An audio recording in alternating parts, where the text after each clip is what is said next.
मी आपल्या शेजारचंच सुरेगाव आहे. तिथं अशोक हरिबा सूर्यवंशी ह्या व्यक्तीला 15 दिवसाची गॅरंटी दिली ती डॉक्टरनं. माझे सहकारी मित्र तिथले सगळे, त्यांना मी अमृत ज्यूस सरांची परीक्षा घ्यायची म्हणून मी ह्या व्यवसायात आलो. सर माझ्या मागे लागले होते, देशमुख सर, की हे काम करा. मला ह्या व्यवसायावर अजिबात व्यवसायावर विश्वास नव्हता.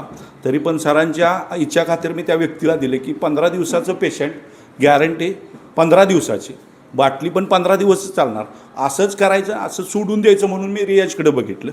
पण खरोखर त्या व्यक्तीला ही बाटली दिली. ती बाटली दिल्यानंतर 3-4 दिवशी मला त्या घरातनं फोन आला, यादव सर घराकडे या, काम आहे. मला काय वाटलं, म्हणजे 15 दिवसाची गॅरंटी दिली ती, मग तिने 15 दिवसात 4 दिवसाचाच कार्यक्रम केला, असं मला त्या व्यक्तीबद्दल वाटलं. खरोखर मी घरी गेल्यानंतर त्या व्यक्तीनं मला चमच्यानं चारायची पाळी त्यांच्यावर आली. त्या व्यक्तीनं मला हातात हात दिला.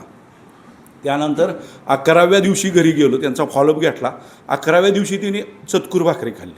चतकूर भाकरी खाल्ल्यानंतर मी सरांना फोन लावला, सर अजून एक आपल्याला बाटली लागणार आहे ह्या व्यक्तीला. परत सरांनी पूर्ण कोर्स करा नाही म्हटले, परत एक बाटली दे. त्या व्यक्तीला 8 बाटल्या दिल्या मी मॅडम. आणि 8 बाटल्या दिल्यानंतर आज ती व्यक्ती, मॅडमनं पण बघितलं असेल, त्या घरातली व्यक्ती आज सगळ्यांना हस्तांदोलन करते, सगळ्यांना ह्या औषधाबद्दल माहिती देते. अखंड त्या सूर्यगावमध्ये अशोक सूर्यवंशी व्यक्ती कोण आहे, तर ती रियांश वापरलेली व्यक्ती आहे. पूर्ण नागटाण गावावर त्याचा परिणाम झाला, की घरात बसून व्यक्ती ती लोकांना मार्केटमध्ये सांगते. म्हणजे एवढा भारी रिझल्ट. आणि माझं त्या रियांशकडे बघण्याचं दृष्टिकोनच बदलून गेला आणि मी रियांश झालो. धन्यवाद सर.